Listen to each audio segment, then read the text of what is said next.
साथियों, हम सभी के बीच में भारत माता के सपूत विश्व के पटल पर भारत के मान सम्मान को बढ़ाने वाले विश्व के चर्चित यशस्वी प्रधानमंत्री माननीय नरेंद्र भाई मोदी जी का मैं निवेदन करूंगा। माननीय जिलाध्यक्ष जी, लोकप्रिय सांसद आदरणीय पंकज चौधरी जी अपने सभी प्रत्याशीगण माल्यार्पण कर स्वागत करने का कष्ट करें।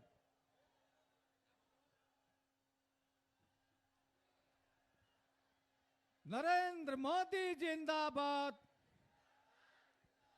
नरेंद्र मोदी जिंदाबाद, नरेंद्र मोदी जिंदाबाद,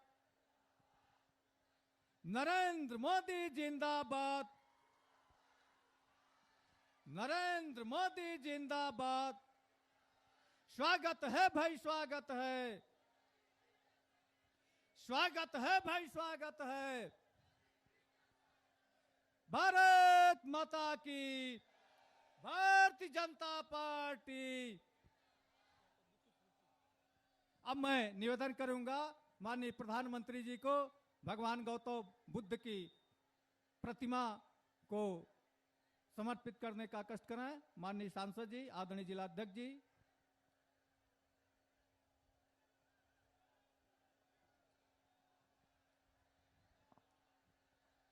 अब मैं सभा को संबोधित करने के लिए आग्रह करना चाहूंगा, जिन्हें आपके सहयोग, प्यार और समर्थन से इस देश की सबसे बड़ी पंचायत में 5वीं बार प्रतिनिधित्व करने का गौरव जिन्हें हासिल है, लोकसभा में भाजपा संसदीय दल के सचेतक लोकप्रिय सांसद माननीय श्री पंकज चौधरी जी को किया पावे और भगवान गौतम बुद्ध के ननिहाल के इस क्षेत्र में आप माननीय प्रधानमंत्री जी का स्वागत भाषण करने का कष्ट करें। माननीय सांसद जी। भारत माता की, भारत माता की। आज के इस कार्यक्रम के मुख्य अतिथि हम सबके नेता, जो देश में ही नहीं आज पूरे दुनिया के पटल पे भारत का गौरव बढ़ाया है और एक तरफ गरीबों को कहीं ना कहीं उनके हर चीज की चिंता की है, ऐसे यशस्वी देश के प्रधानमंत्री परम आदरणीय नरेंद्र मोदी जी, मंच पर विराजमान भारतीय जनता पार्टी के पूर्व प्रदेश अध्यक्ष डॉक्टर रमापति राम त्रिपाठी जी, मंचासीन भारतीय जनता पार्टी के प्रत्याशी समीर त्रिपाठी जी, प्रेम सागर पटेल जी, जयमंगल कन्नौजिया जी, ज्ञानेन्द्र सिंह जी, बजरंग बहादुर सिंह जी, पिपराइच के प्रत्याशी महेंद्र प्रताप सिंह जी, उपस्थित मंच पे सभी नेतागण, यहां उपस्थित हमारे सभी बड़े बुजुर्ग, नौजवान साथियों, मित्रों, आज आपका उत्साह देख करके, आपका उमंग देख करके निश्चित तौर से यह मन में विश्वास हो रहा है कि आप लोग मोदी जी से कितना प्यार करते हैं और निश्चित तौर से मोदी जी भी हमारे ही सरजमी के नेता हैं, पूर्वी उत्तर प्रदेश के नेता हैं और जितना उन्होंने पूर्वी उत्तर प्रदेश का ख्याल किया है उसमें जिम्मेदारी हम लोग की और बढ़ जाती है।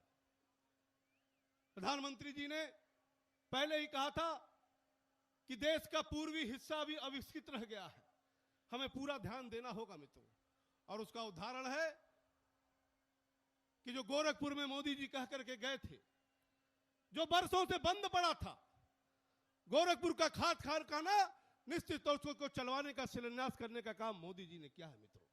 आज पूर्वी उत्तर प्रदेश महाराजगंज जनपद खासतौर से बहुत गरीबी वाला जनपद है, जंगल बहुल क्षेत्र है, नेपाल बॉर्डर है, किसानी यहां का मुख्य धंधा है, उसके लिए कहीं ना कहीं मोदी जी ने उस कारखाने को चलवाया है मित्रों। और साथ ही साथ जो हमारे गरीब लोगों को यहां से आज के लिए भाग करके बाहर जाना पड़ता था, आज कहीं ना कहीं मोदी जी ने एम्स की भी स्थापना करके पूर्वी उत्तर प्रदेश को विशेष तोहफा देने का काम किया है मित्रों। आज देश में राजनीति चल रही है, लेकिन राजनीति की दिशा को मोदी जी ने चेंज कर दिया है। खासतौर से उत्तर प्रदेश में जाति और धर्म की राजनीति होती थी। लेकिन इस 2.5 साल के कार्यकाल में आपने देखा होगा कि मोदी जी ने जाति पात की राजनीति नहीं की है, बल्कि गरीबों की राजनीति की है। आज हमारी जितनी भी योजनाएं हैं वो गरीबों के लिए है, अब वो चाहे किसी जात का हो, किसी धर्म का हो। मित्रों, समय कम है। मित्रों, मैं आपके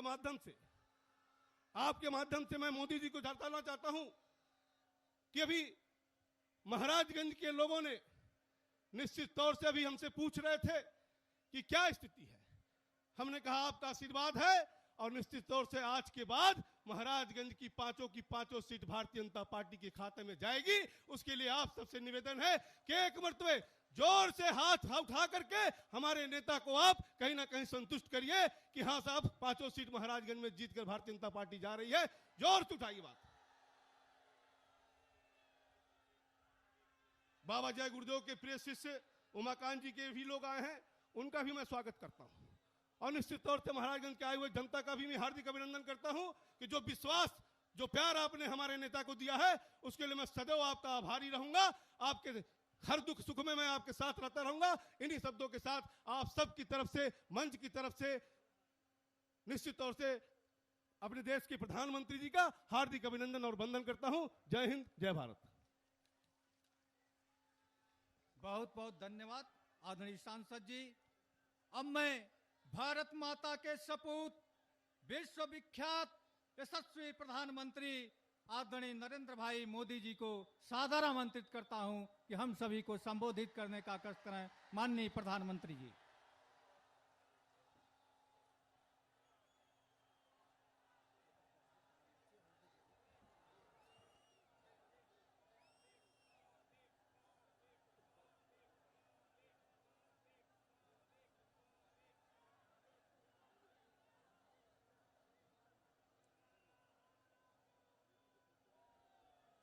मंच पर विराजमान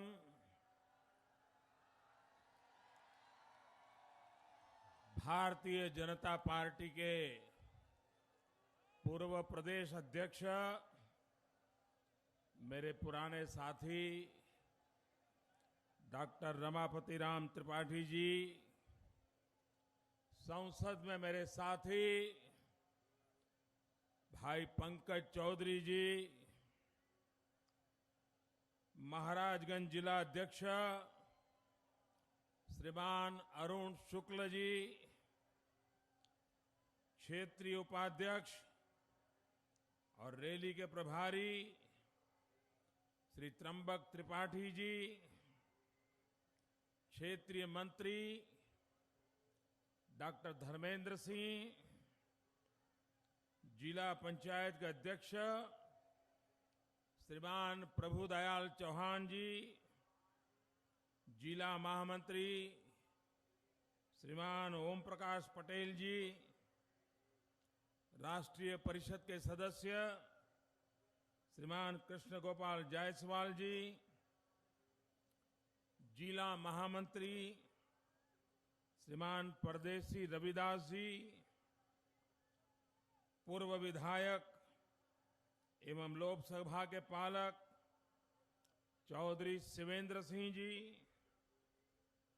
जिला महामंत्री श्रीमान प्रमोद त्रिपाठी जी,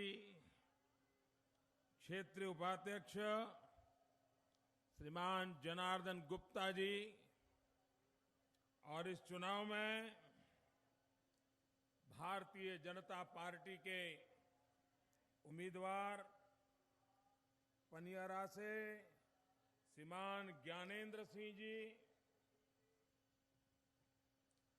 नौतनवा से श्रीमान समीर त्रिपाठी जी, फरेंदा से श्रीमान बजरंग बहादुर सिंह जी,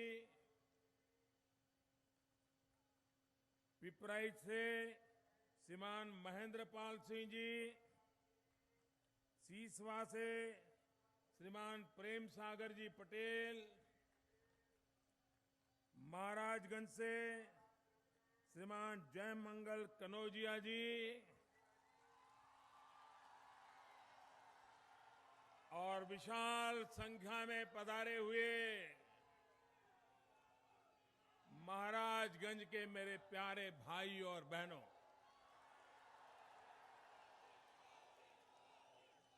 भारत माता की, भारत माता की, भारत माता की।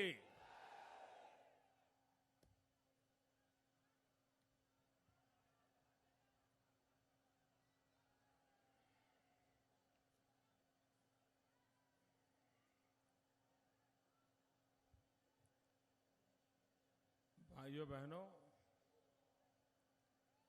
मैं महाराजगंज पहले भी आया था, आज फिर एक बार मुझे आपके बीच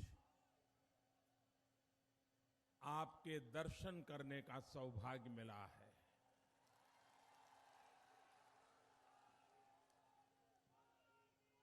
आपने इतनी बड़ी तादाद में आकर के मुझे आशीर्वाद दिए, हमारे उम्मीदवारों को आशीर्वाद दिए, भारतीय जनता पार्टी को आशीर्वाद दिए, इसके लिए मैं हृदय से आपका बहुत बहुत आभार व्यक्त करता हूं।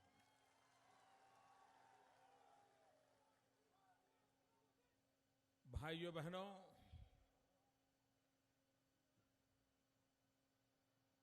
चुनाव के 5 चरण पूरे हो चुके हैं। इन 5 चरण में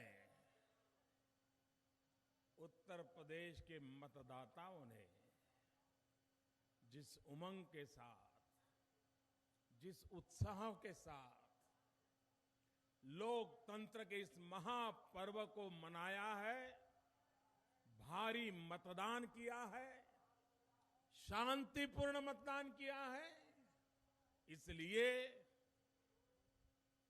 मैं उत्तर प्रदेश के इन 5 चरण में मतदान करने वाले सभी मतदाता भाइयों बहनों का हृदय से बहुत बहुत अभिनंदन करता हूं। भाइयों बहनों, 5 चरण का हिसाब लोगों ने लगा लिया है।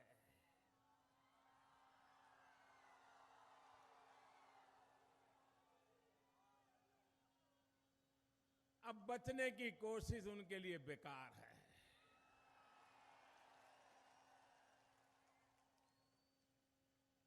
उत्तर प्रदेश की जनता 15 साल का गुस्सा निकाल रही है और इस चुनाव में जिन्होंने 15 साल तक उत्तर प्रदेश पे जुल्म किया है, उत्तर प्रदेश को लूटा है, इन सबको चुन चुन करके साफ करने में लोग लगे हैं। भाइयों बहनों, देश भर में मैं स्वच्छता अभियान चला रहा हूं, लेकिन उत्तर प्रदेश ने तो स्वच्छता अभियान को एक नया आयाम दे दिया है। सारी गंदगी राजनीति से हटाने का उत्तर प्रदेश ने फैसला कर लिया है, 5 चरण में करके दिखाया है। भाइयों बहनों, इंद्रधनुष के 7 रंग होते हैं। उत्तर प्रदेश के चुनाव के भी 7 चरण है।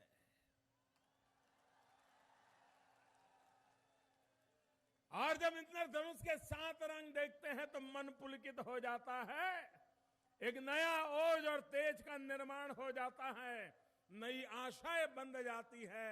तो इंद्रधनुष के 7 रंग की तरह ये 7 चरण के चुनाव का 6वां और 7वां चरण आपके हाथों में है।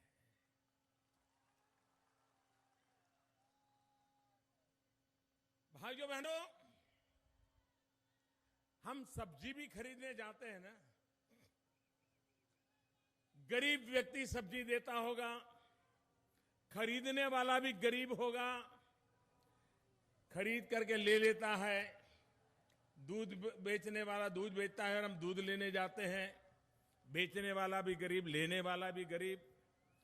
जब दूध दे देता है या सब्जी दे देता है तो आखिर में वो मां कहती है, अरे भाई जरा वो 2-3 मिर्ची जरा डाल दो। तो सब्जी बेचने वाला उसका हिसाब नहीं लगाता है, बोनस में थोड़ी सब्जी, थोड़ी और पत्तियां वगैरह गिफ्ट में दे देता है। 10 रुपये की सब्जी खरीदी होगी तो भी बोनस के रूप में थोड़ा बहुत दे देता है। दूध खरीदते हैं, 500 ग्राम दूध लेंगे और फिर कहेंगे भाई जरा थोड़ा और, तो 2 चम्मच और डाल देता है। करता है कि नहीं करता है? करता है कि नहीं करता है? हर कोई बोनस देता है कि नहीं देता है? गिफ्ट देता है कि नहीं देता है? 5 चरण के अंदर उत्तर प्रदेश की जनता ने बीजेपी को विजय दिला दिया है। 6 और 7 वालों ने बोनस देना है।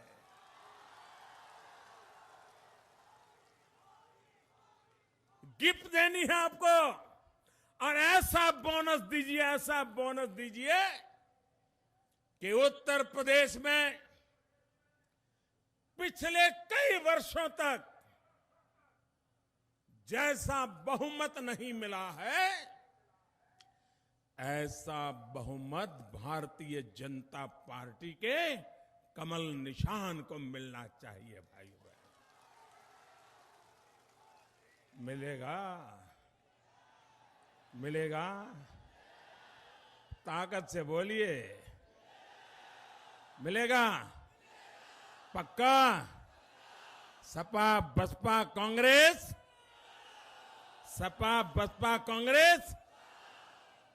भाइयों बहनों, ये चुनाव गरीबों के हक का चुनाव है। ये चुनाव अपराध से मुक्ति का चुनाव है। ये चुनाव शोषण से मुक्ति का चुनाव है। ये चुनाव भाई भतीजेवाद से मुक्ति का चुनाव है। ये चुनाव अपने परायों के बीच भेद से मुक्त करने का चुनाव है। ये चुनाव सबको समान अवसर मिले इसके लिए है। ये चुनाव ऊंच और नीच की भेद रेखाओं को तोड़ने वाला चुनाव है। और इसलिए भाइयों बहनों, उत्तर प्रदेश को एक रस बनाना, उत्तर प्रदेश को एकता से रंग देना, शांति, एकता, सद्भावना घर घर पहुंचाना, इस चुनाव के बाद एक नया उत्तर प्रदेश बनाना, इस सपने को लेकर के हम आए हैं और इसको हमें पूरा करना है भाइयों।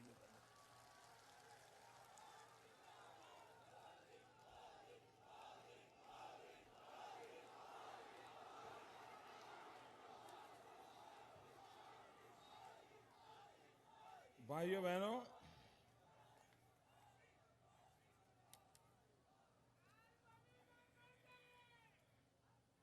हमारे उत्तर प्रदेश के मुख्यमंत्री जी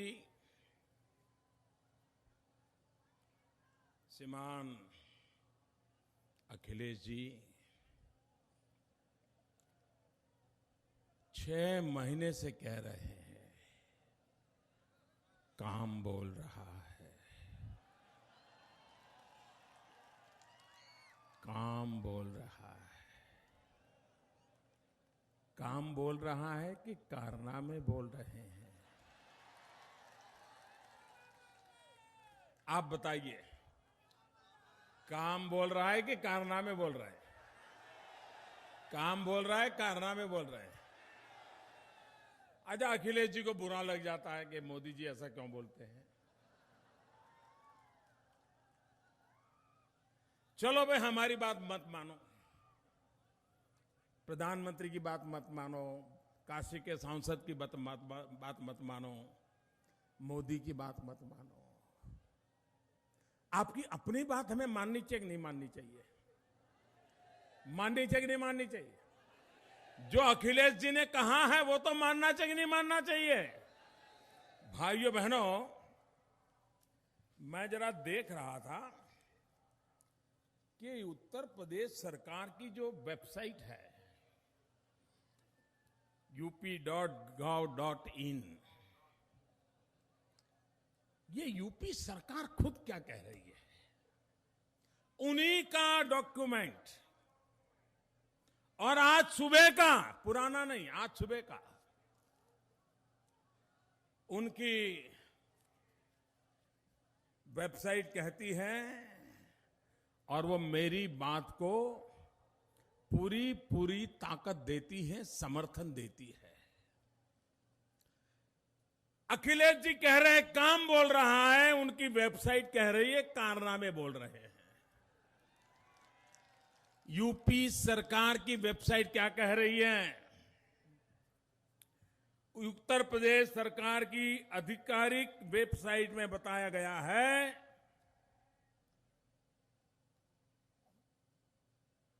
वहां लिखा है, life in Uttar Pradesh is short and uncertain. Uttar Pradesh में जिंदगी बहुत छोटी होती है और कब मर जाए कोई भरोसा नहीं। ये मैं नहीं कह रहा हूं, और न ही कोई यमराज की तरफ से चिट्ठी आई है। ये तो स्वयं अखिलेश जी की सरकार की, उनकी सरकार की अधिकृत वेबसाइट कह रही है।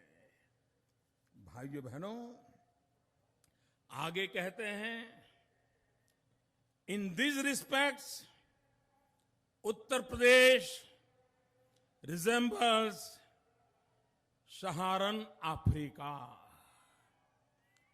उन्होंने कहा है कि उत्तर प्रदेश की हालत अफ्रीका में सहारा के रेगिस्तान जैसी है।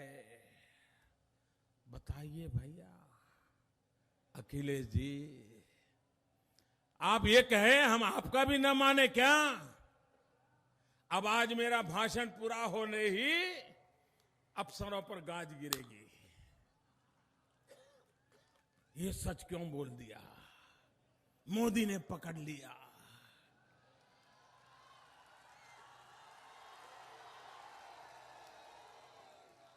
भाइयों बहनों, बहुत है, मैं समय लेना नहीं चाहता हूं, लेकिन आज मैं पूरा उनका कच्चा चिट्ठा निकाल करके लाया हूं।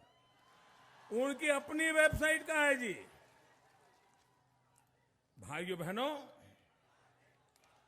जो लोग जनता जनार्दन को झूठे वादे करते हैं, झूठ फैलाते हैं, आपने देखा होगा कि हमारे विपक्ष के लोग किस प्रकार से बातें करते हैं। वे पहले कहते थे, एक साल पहले आपने सुना होगा, आर्थिक विकास चौपट हो गया है, देश तरक्की नहीं कर रहा है, जीडीपी नहीं हो रहा है। ऐसा ही कहते थे कि नहीं कहते थे? कहते थे कि नहीं कहते थे? जब मैंने 8 नवंबर को रात को 8 बजे टीवी पर आकर के ये कहा कि मेरे प्यारे देशवासियों, पूरा देश जग गया, 500 और 1000 की नोट गई।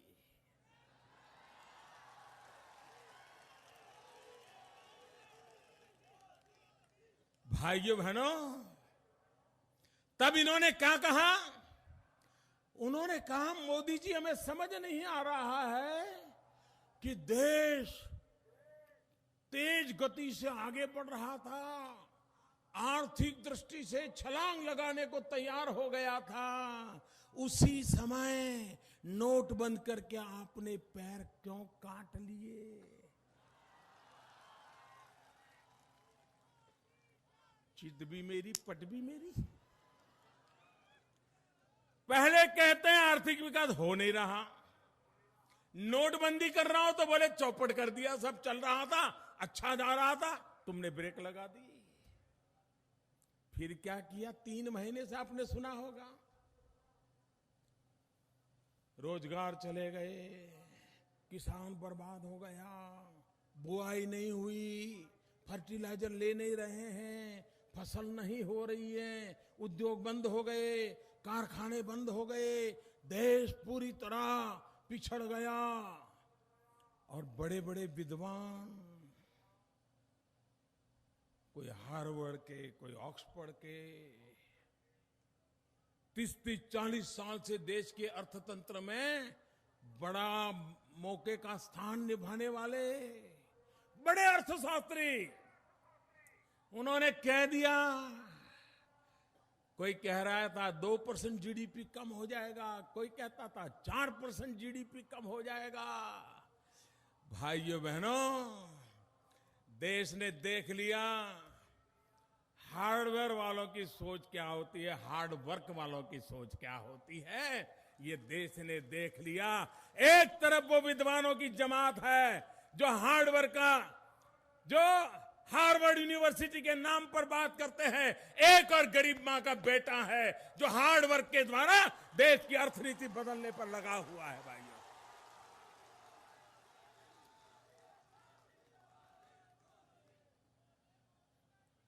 हार्वर्ड आगे बढ़ेगा कि हार्डवर्क देश के किसानों ने दिखा दिया है, देश के मजदूरों ने दिखा दिया है, देश के ईमानदारों ने दिखा दिया है, हार्वर्ड से ज्यादा दम होता है हार्डवर्क में।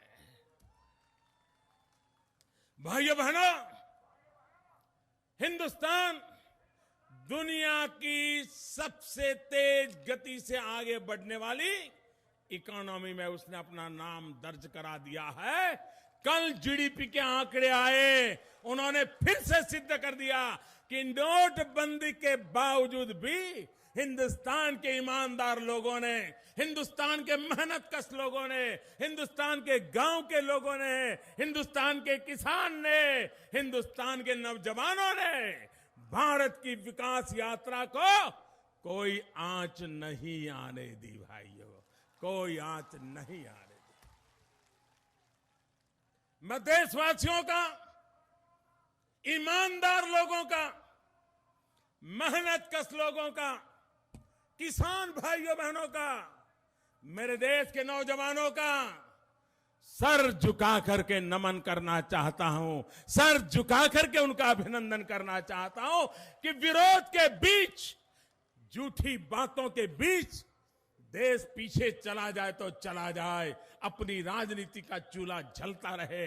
ये खेल करने वालों को पूरी तरह परास्त करके देश की जनता ने विकास दर को आगे बढ़ाया है। शत शत नमन मेरे देशवासियों, आपको शत शत नमन है। देश के प्रधान सेवक का आज आपको शत शत नमन है।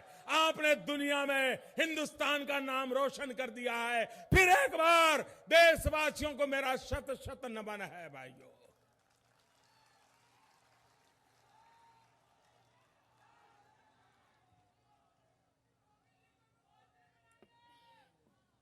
भाइयों बहनों, आप देखिए,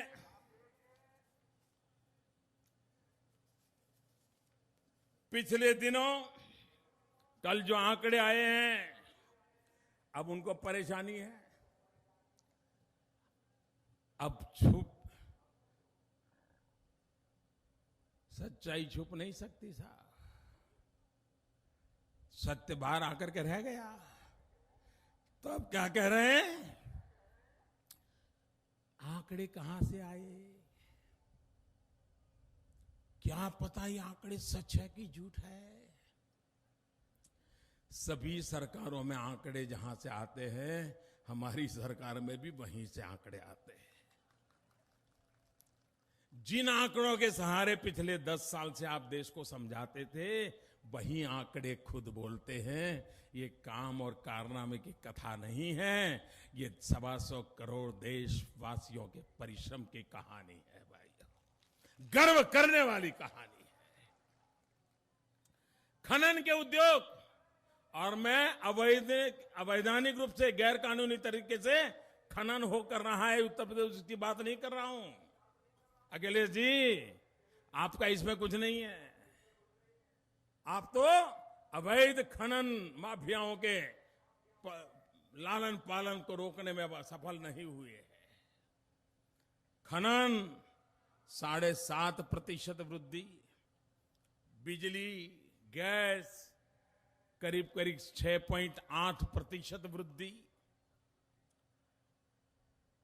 2016-17 का खरीफ का अनुमान, खरीफ के उपज में 9.9% वृद्धि, रबी में 6.3% उपजे, मैन्युफैक्चरिंग में 7.7 की वृद्धि और महंगाई पर लगाम। भाइयों बहनों, देश को यही अर्थनीति का मॉडल चाहिए और देश आगे बढ़ रहा है, देश तेजी से बदल रहा है, ये हमने करके दिखाया है। भाइयों बहनों, इस चुनाव में ये परेशान है। पहले कह रहे थे हम किसी से समझौता नहीं करेंगे, दूसरे कह रहे थे 27 साल यूपी बेहाल। एक तरफ वो लोग थे जो कह रहे थे यूपी बेहाल, दूसरी तरफ वो लोग थे जिन्होंने यूपी को किया बेहाल। और जब चुनाव का बिगुल बजा तो बेहाल कहने वाले, बेहाल करने वाले दोनों गले मिल गए। भाइयों बहनों, ये लोग और ज्यादा बेहाल करेंगे कि नहीं करेंगे? और ज्यादा बेहाल करेंगे कि नहीं करेंगे? और ज्यादा बर्बाद करेंगे कि नहीं करेंगे? एक की एक्सपर्टाइज है पूरे देश को बर्बाद करने की, दूसरे की एक्सपर्टाइज है उत्तर प्रदेश को बर्बाद करने की।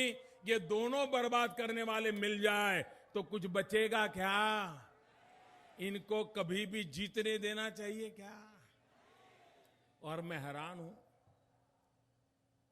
अगर हम 3 दिन भी गांव जाएं, शहर का बच्चा, 10वीं 12वीं का बच्चा 3 दिन भी गांव चला जाए, किसानों से मिले, खेत में जाके आए, बात करके आए, तो उसको खेत कैसा होता है, फसल कैसी होती है, पौधा किसका होता है, पेड़ किसका होता है, तुरंत समझ आ जाता है। आता है कि नहीं आता है भाई? उसके लिए कोई यूनिवर्सिटी में जाना पड़ता है क्या? कांग्रेस के एक ऐसा नेता है, बड़े कमाल के नेता है। हम तो हमेशा भगवान से प्रार्थना करेंगे कि ईश्वर उनको बहुत लंबी आयु दे, दीर्घायुष्य बनाए।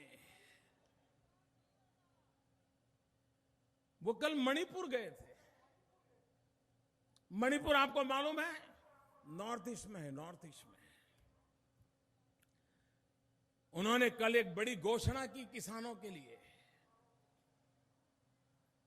उन्होंने कहा कि अब वो मणिपुर से नारियल का जूस निकालेंगे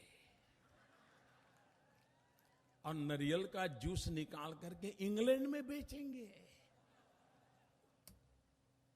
भाइयों बहनों, गरीब से गरीब बच्चे को मालूम होता है कि नारियल का पानी होता है, नींबू का जूस होता है, संतरे का जूस होता है, मौसम्बी का जूस होता है। भाई, नारियल का जूस कभी देखा है क्या आपने? सुना है क्या? हो सकता है मेरा अज्ञान हो, लेकिन भाई बताइए। अब नारियल होता है केरल में और ये कहते हैं मणिपुर में नारियल का जूस निकलेगा। वो उत्तर प्रदेश में कहते हैं कि आलू की फैक्ट्री लगेगी। भाई, फैक्ट्री में आलू होता है क्या? आप तो बताइए भाई, आलू फैक्ट्री में होता है क्या? आलू फैक्ट्री में होता है क्या? अब कांग्रेस के पास ऐसे नए होनहार लोग हैं जो कोकोनट का जूस बेचेंगे लंदन में। उत्तर प्रदेश में लगाएंगे आलू की फैक्ट्री। आपको कौन बचाएगा भाई? इनसे आपको कौन बचाएगा है बताइए।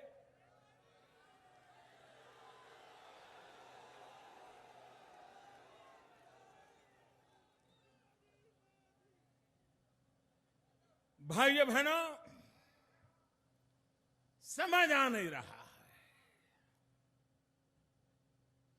आप देश के लिए क्या करना चाहते हैं। उत्तर प्रदेश के गरीबों की भलाई के लिए क्या करना चाहते हैं, जरा हिसाब तो दो। आजादी के बाद 50-60 साल तक आपके एक ही परिवार ने राज किया है। उत्तर प्रदेश में कभी बुआ तो कभी भतीजा तो कभी भतीजे के पिता,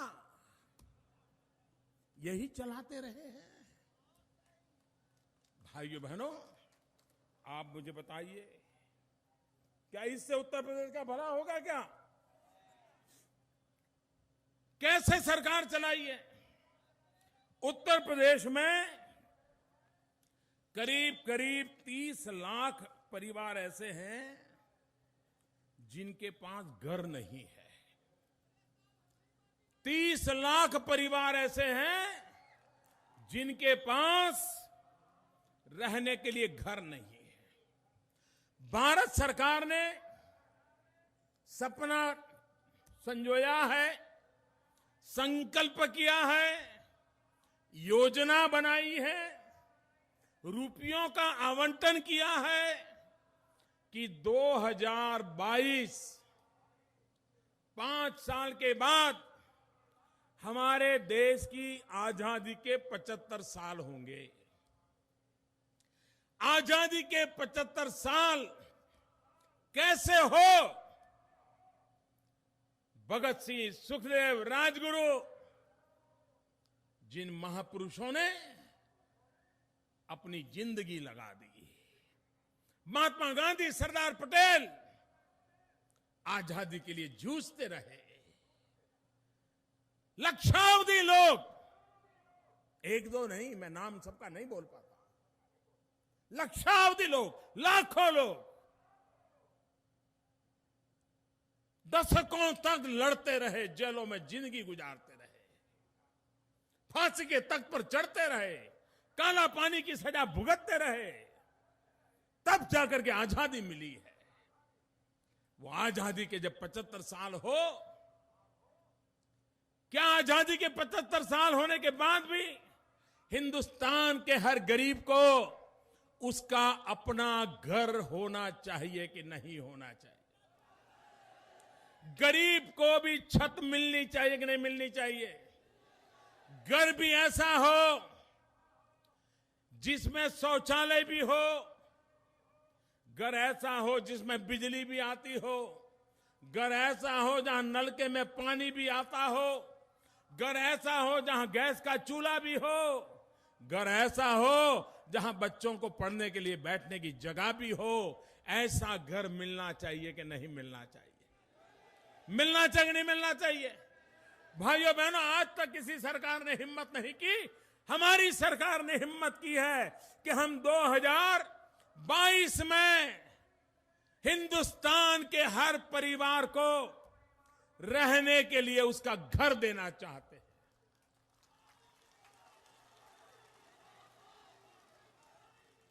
भाइयों बहनों, उत्तर प्रदेश में 30 लाख परिवार है। एक परिवार के 5 लोग हम गिने तो 1.5 करोड़ से ज्यादा लोग हैं जिनको अपना घर नहीं है, रहने के लिए उनके पास छत नहीं है। भाइयों बहनों, मुझे बताइए, जब भारत सरकार उत्तर प्रदेश सरकार को चिट्ठी लिखती है कि 30 लाख लोग कौन है, उनकी सूची भेजिए, हम आपको पैसे देना चाहते हैं, हम मकानों का काम शुरू करना चाहते हैं, सरकार ने नाम भेजने चाहिए कि नहीं भेजने चाहिए?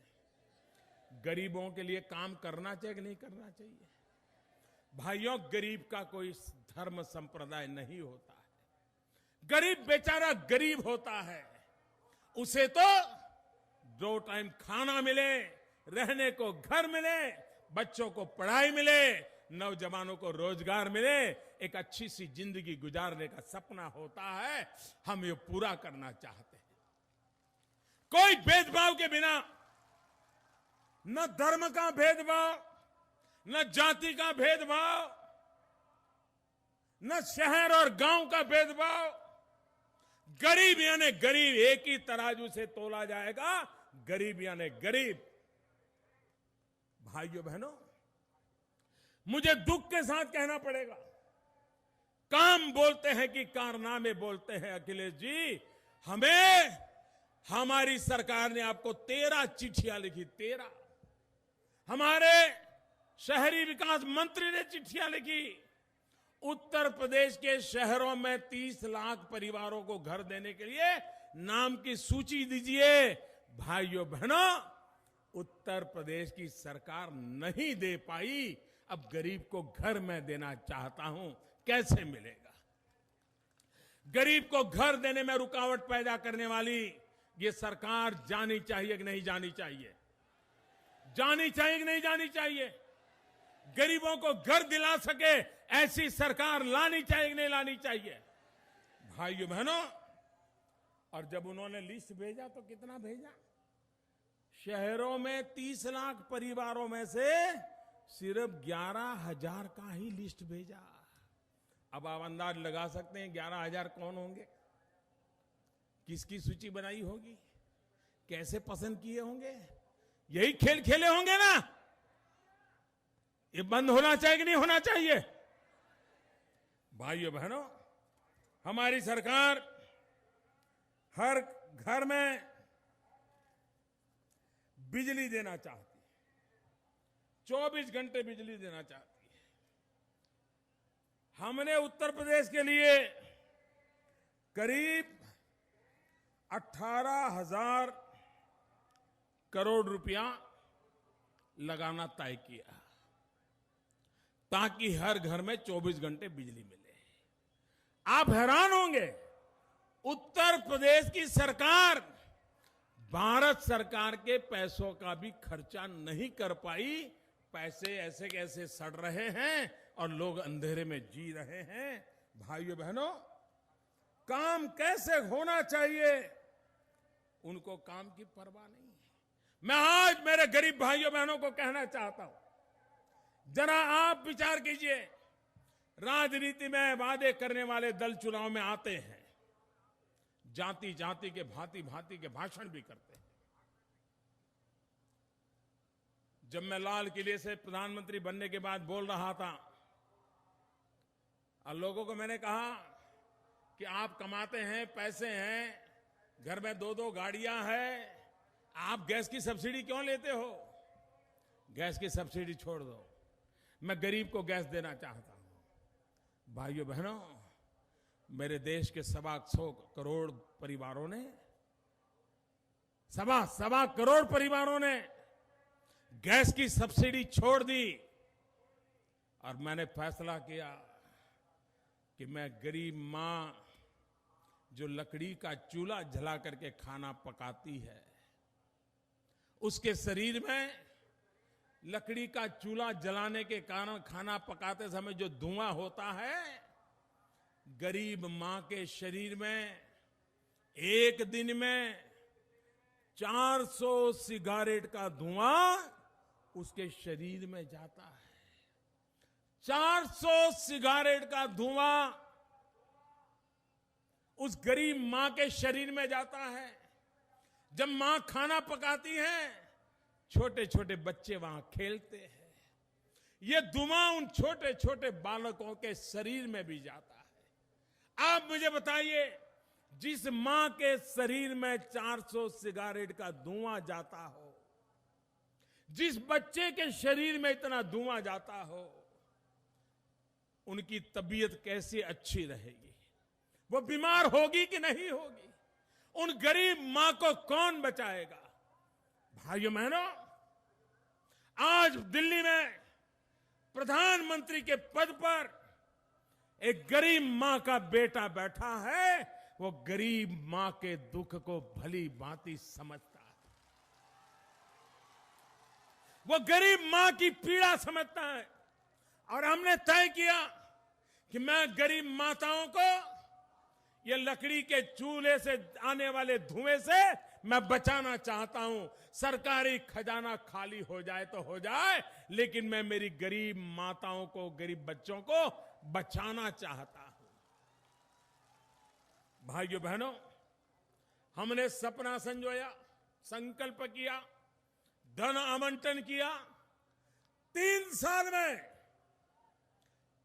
साल में 5 करोड़ हिंदुस्तान के गरीब परिवारों के घर में गैस का सिलेंडर पहुंच जाएगा, मुफ्त में गैस का कनेक्शन लगा दिया जाएगा और गैस के चूल्हे से गरीब भी खाना पकाएगा। भाइयों बहनों, जैसे हिंदुस्तान के अमीर के घर में भी जो चूल्हा जैसे जलता है, वैसा ही चूल्हा मेरे गरीब घर में भी जलेगा। ये मैंने काम शुरू किया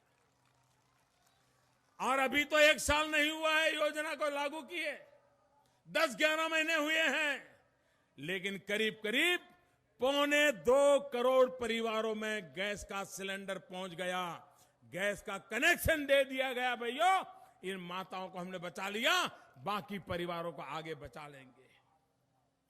हमारे महाराजगंज में अब तक 90,000 महिलाओं को गैस का सिलेंडर दे दिया गया है, गैस का कनेक्शन दे दिया। 90,000। 70 साल तक जो काम सरकार नहीं कर पाई, वो हमने 11 महीने में करके दिखाया। भाई, कुशीनगर अब तक 2.25 लाख महिलाओं को गैस कनेक्शन मिल चुका है। गोरखपुर में 1.25 लाख महिलाओं को मिला है। देवरिया में करीब 1 लाख लोगों को, सिद्धार्थनगर में 82,000 महिलाओं के घर में गैस का कनेक्शन पहुंच चुका है। काम कैसे होता है? जिस उस घर में जाओगे, गैस के चूल्हे पर चाय बना करके मां गरीब पिलाएगी, तब पता चलेगा काम का टेस्ट क्या होता है। उस चाय के टेस्ट में कैसे काम की महक आ रही है, ये पता चल जाएगा भाइयों बहनों। उसके लिए टीवी में इश्तेहार नहीं देना पड़ता, चाय की चुस्की में ही पता चल जाता है कि काम कैसे होता है। भाइयों बहनों, हमारे देश में गरीब से गरीब भी बिजली का जो बल्ब उपयोग करता है, वो ज्यादा बिजली का बिल देता है। गरीब को कम बिजली का बिल आए, ऐसा लट्टू चाहिए, ऐसा पंखा चाहिए, ताकि महीने भर में उसके 100-200 रुपया, 250 रुपया बच जाए, बिजली का बिल कम हो जाए, तो उन पैसों से घर के छोटे बच्चों को वो दूध पिला सके। और इसलिए हमने बिजली की बचत करने वाले, बिजली के बिल को कम लाने वाले एक नए प्रकार के एलईडी बल्ब आते हैं, वो एलईडी बल्ब लगाने का अभियान चलाया।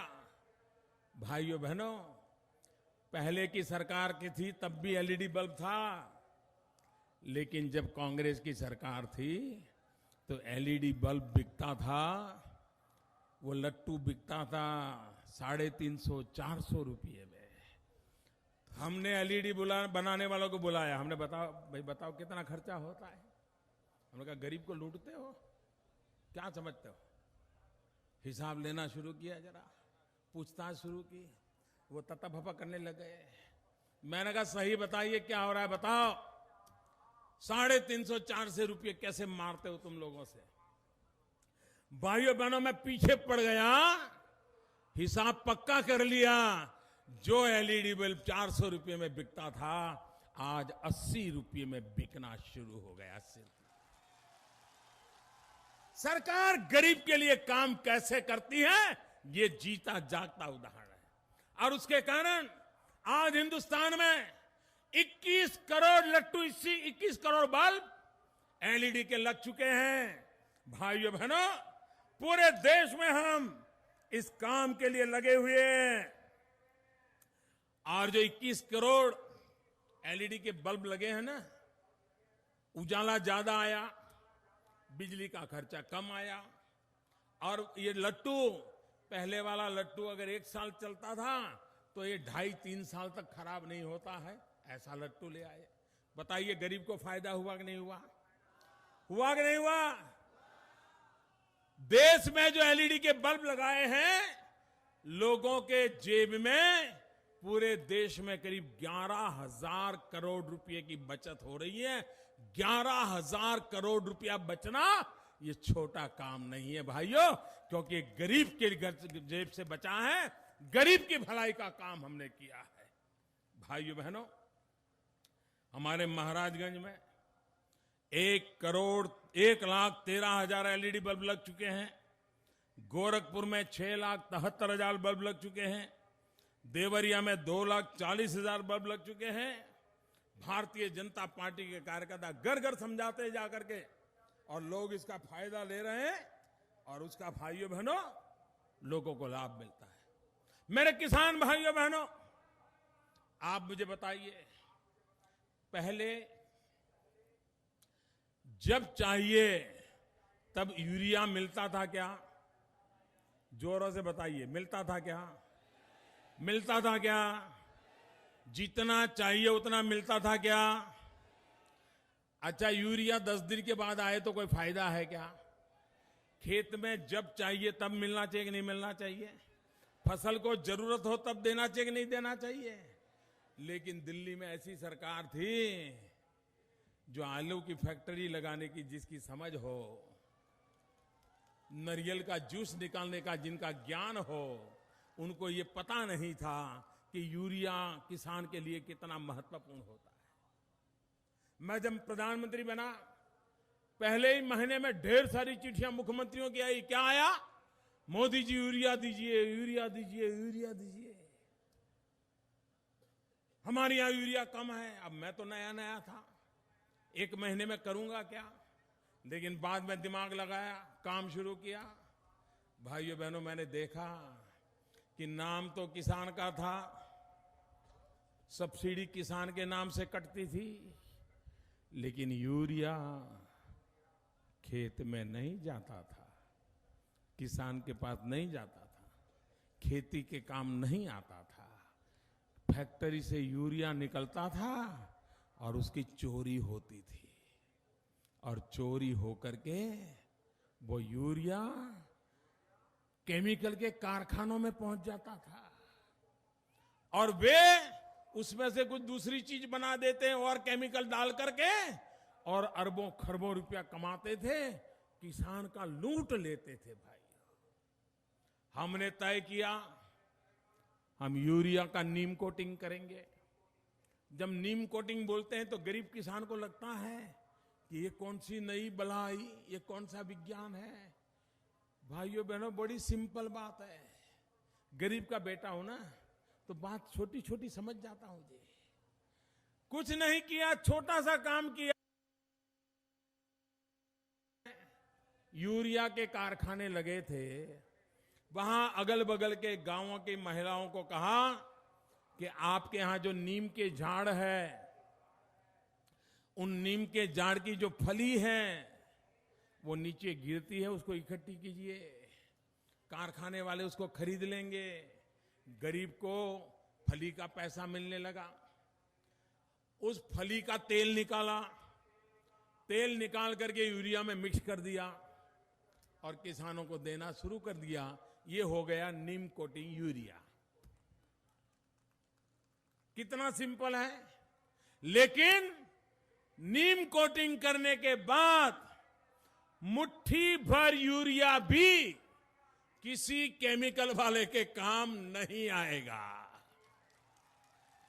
अब वो नीम वाला यूरिया जमीन पे खाद का वही काम कर सकता है, उसका कोई और उपयोग हो ही नहीं सकता है। बताइए, चोरी गई कि नहीं गई? भ्रष्टाचार गया कि नहीं गया? बेईमानी गई कि नहीं गई? किसान को काले बाजारी से यूरिया लेना था, बंद हुआ कि नहीं हुआ? समय पे यूरिया मिलने लगा कि नहीं मिला? यूरिया के लिए कतार खड़ी रहनी पड़ती थी, बंद हुआ कि नहीं हुआ? यूरिया काले बाजारी में लाना था, बंद हुआ कि नहीं हुआ? यूरिया ले जाने वालों पर पुलिस डंडे मारती थी, बंद हुआ कि नहीं हुआ? भाइयों बहनों, आज हिंदुस्तान में एक भी मुख्यमंत्री मुझे यूरिया के लिए चिट्ठी नहीं लिखता है। भाइयों, यूरिया समय पर पहुंच रहा है। अब मुझे बताओ भाइयों, 400 रुपये में एलईडी बल्ब बेचने वालों का 80 रुपया हो जाए तो वो मोदी पे नाराज होंगे कि नहीं होंगे? गुस्सा आएगा कि नहीं आएगा? मोदी को ठीक करने के लिए कुछ बनाते होंगे कि नहीं बनाते होंगे? करते होंगे ना? ये यूरिया चोरी चोरी कर करके अपने केमिकल में उपयोग करते थे, उनकी दुकान बंद हो गई। ये धन्ना सेठ मोदी पे गुस्सा करेंगे कि नहीं करेंगे? करेंगे कि नहीं करेंगे? उनकी तो मुफ्त की कमाई बंद हो गई तो गुस्सा आएगा कि नहीं आएगा? मोदी उनको आंख में चुभता होगा कि नहीं चुभता होगा? लेकिन ये किसके लिए कर रहा हूं भाइयों? ये किसके लिए कर रहा हूं? ये गरीबों के लिए कर रहा हूं, मेरे किसान भाइयों के लिए कर रहा हूं। किसके लिए कर रहा हूं? किसके लिए कर रहा हूं? भाइयों बहनों, मैंने गरीबों के लिए काम करने के लिए व्रत लेकर के निकला हुआ इंसान हूं। गरीबों की जिंदगी में बदलाव लाने के लिए, कठोर से कठोर कदम उठाने के लिए तय करके निकला हुआ इंसान हूं। आप मुझे बताइए, दवाइयां, बीमार गरीब से गरीब व्यक्ति भी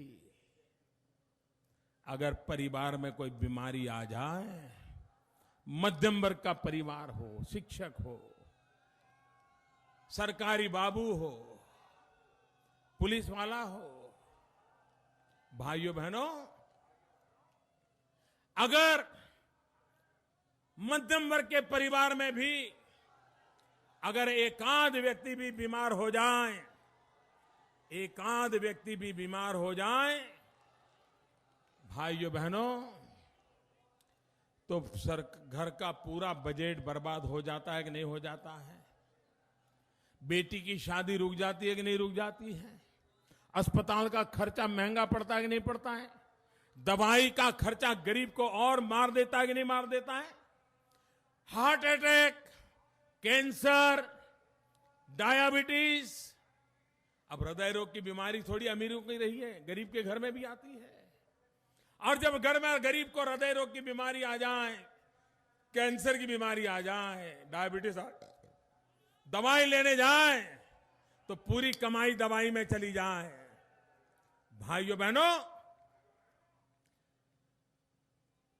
कैंसर में 30-30 हजार रुपए की गोली, 30,000 रुपए, आप विचार कीजिए, महीने में एक गोली भी लेनी होगी तो गरीब हो, मध्यम वर्ग का आदमी हो, शिक्षक हो, सरकारी बाबू हो, छोटा पुलिस वाला हो, 30,000 रुपए की गोली कहां से लाएगा भाई?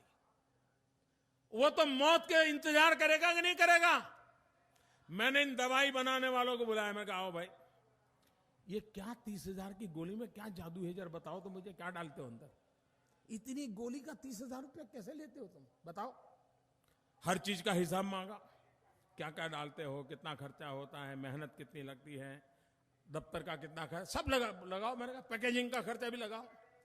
भाइयों बहनों, साल भर लगा रहा और बाद में 800 दवाइयों की मैंने सूची बनाई, 800 दवाइयां, और मैंने कहा ये 800 दवाइयां जो किसी भी बीमार व्यक्ति को जरूरत पड़ती है, ऐसी महंगी दवाई गरीब मध्यम वर्ग का व्यक्ति नहीं ले सकता है।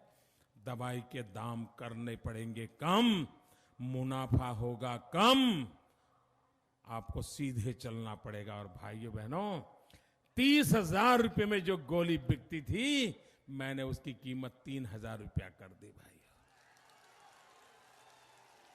80 रुपये में जो दवाई बिकती थी, वो दवाई 12 रुपये में बिकने के लिए मजबूर कर दिया। भाइयों बहनों, आप मुझे बताइए, गरीब और मध्यम वर्ग के व्यक्ति के घर में बीमारी आएगी तो उसका खर्चा बचेगा कि नहीं बचेगा? वो दवाई करवाएगा कि नहीं करवाएगा? इतना ही नहीं, हृदय रोग की बीमारी हो जाए, बड़ी जबरदस्त पीड़ा हो, उठाकर को रिश्तेदार को लोग अस्पताल ले जाएं, तो डॉक्टर कहेगा इनको दिल का दौरा पड़ा है और जो हृदय में खून ले जाने वाली नली है ना, वो चिपक गई है, इसलिए खून नहीं जाता है, इसको खोलना पड़ेगा। खोलने के लिए अंदर एक स्टेंट लगाना पड़ेगा, स्टेंट लगाने पड़ेगा। हमारे यहाँ उत्तर प्रदेश में उसको छल्ला बोलते हैं, छल्ला लगाना पड़ेगा। फिर वो गरीब आदमी कर्ज लेकर के भी कहता है भाई कैसा भी करो इसको बचा लो, ये घर का महत्व का व्यक्ति है, इसकी जिंदगी बचा लो। तो डॉक्टर कहता है कि ये वाला छल्ला लगाना है 45,000 रुपया, ये वाला छल्ला लगाना है तो 1.25 लाख रुपया। तो बीमार आदमी पूछता है कि 45,000 का क्या होगा, तो कहता है कि साहब 45,000 वाला लगाओगे तो 4-6 साल तो निकाल देगा, बाद में कह नहीं सकते, लेकिन ये 1.25 लाख वाला लगाओगे तो फिर चिंता करने की जरूरत नहीं, जिंदगी भर वो चल जाएगा। गरीब आदमी भी सोचता है भाई बच्चा जिंदा रहना चाहिए, पति जिंदा रहना चाहिए, पिता जिंदा रहना चाहिए, मां जिंदी रहनी चाहिए। वो कहता अच्छा करो भाई 1.25 लाख वाला लगा दो। अब अंदर क्या डाला कौन देखने जाता है, खोल करके देखते हैं कि क्या डाला, सही डाला गलत डाला। भाइयों बहनों, मैंने छल्ला बनाने वालों को बुलाया, मैंने कहा यार इतना महंगा कैसे गरीब आदमी लेगा, उसको भी हृदय रोग की बीमारी होगी तो जाएगा कहां। इनको बुलाया, मैंने कहा जरा मुझे बताओ कितना खर्चा होता है, कैसे होता है बताओ, छल्ले में क्या क्या लगाते हो, कितना खर्चा होता है, सारा हिसाब लगाया भाइयों बहनों। और मैंने अभी 15 दिन पहले हुक्म कर दिया 45,000 का छल्ला 7,000 रुपये में ही बेचना पड़ेगा। 1.25 लाख का छल्ला 25-27,000 रुपये में बेचना पड़ेगा। बताओ भाइयों बहनों, ये गरीब के लिए करता हूं कि नहीं करता हूं, ये मध्यम वर्ग के लोगों के लिए करता हूं कि नहीं करता हूं। धन्ना सेठ मुझ पे कितने ही नाराज क्यों ना हो जाए, लेकिन ये सरकार गरीबों के लिए है, ये सरकार गरीबों की मदद करने के लिए है, ये सरकार गरीब को ताकत देने के लिए है। और इसलिए भाइयों बहनों, गांव हो, गरीब हो, किसान हो, दलित हो, पीड़ित हो, शोषित हो, वंचित हो, ये सारा मेरा परिवार है और उनका कल्याण करना यही मेरा मकसद है। और इसलिए भाइयों बहनों, उत्तर प्रदेश का विकास करना होगा तो यहां शांति चाहिए, सुरक्षा चाहिए। आप मुझे बताइए, उत्तर प्रदेश में बेटी सूरज ढलने के बाद अकेली घर के बाहर जा सकती है क्या? आप बताइए जरा, आपसे पूछ रहा हूं, जा सकती है क्या? बेटी सलामत है क्या? कोई नागरिक सलामत है क्या? आपकी जमीन सुरक्षित है क्या? आपका घर सुरक्षित है क्या? कोई भी आकर के कब्जा कर लेता है कि नहीं कर लेता है? बेटियों पे बलात्कार होते हैं कि नहीं होते हैं? निर्दोषों को मौत के घाट उतारा जाता है कि नहीं उतारा जाता है? ये खेल बंद होना चाहिए कि नहीं होना चाहिए? ये हत्याएं बंद होनी चाहिए कि नहीं होनी चाहिए? ये मां बहनों की इज्जत लूटने का खेल बंद होना चाहिए कि नहीं होना चाहिए? भाइयों बहनों, आज उत्तर प्रदेश में थाने को समाजवादियों का कार्यालय बना दिया गया है, समाजवादियों का दफ्तर बना दिया गया है। थाने में पुलिस वाला शिकायत दर्ज नहीं कर पाता जब तक कि समाजवादी की अनुमति न मिल जाए, पैसों का खेल न हो जाए, तब तक शिकायत तक दर्ज नहीं होती है। भाइयों, ये बंद करना है। इसलिए भाइयों बहनों, शांति, एकता, सद्भावना, इस मंत्र को लेकर के उत्तर प्रदेश ऐसा होनहार बने, ऐसा सामर्थ्यवान बने, उत्तर प्रदेश का भविष्य बदल जाए। उत्तर प्रदेश हिंदुस्तान का भविष्य बदल देगा। उत्तर प्रदेश के नौजवान को अपने जनपद में रोजगार मिले, उसके लिए हम काम करना चाहते हैं। गुजरात से गोरखपुर तक 2,500 किलोमीटर से भी लंबी हम पाइपलाइन लगा रहे हैं। हजारों करोड़ रुपयों की लागत से उसमें गैस आएगा, गैस के आधार पर बिजली बनेगी, गैस के आधार पर कारखाने लगेंगे, यहां के नौजवान को रोजगार मिलेगा। भाइयों बहनों, ये काम हम कर रहे हैं। और इसलिए मेरे उत्तर प्रदेश के भाइयों बहनों, महाराजगंज के मेरे भाइयों बहनों, 5 चरण तेजस्वी रूप से आगे बढ़ चुके हैं। ये इंद्रधनुष, छठवां रंग केसरिया रंग आपके हाथ में है। पूरे इस इलाके में एक भी सीट सपा बसपा कांग्रेस को जानी नहीं चाहिए। इस ताकत से विजय दिलाइए। पूरी तरह भाइयों बहनों, ऐसा भव्य विजय दिलाइए कि उत्तर प्रदेश, एक नया उत्तर प्रदेश बनाने की दिशा खुल जाए। मेरे साथ पूरी ताकत से बोलिए, भारत माता की, भारत माता की, भारत माता की। बहुत बहुत धन्यवाद।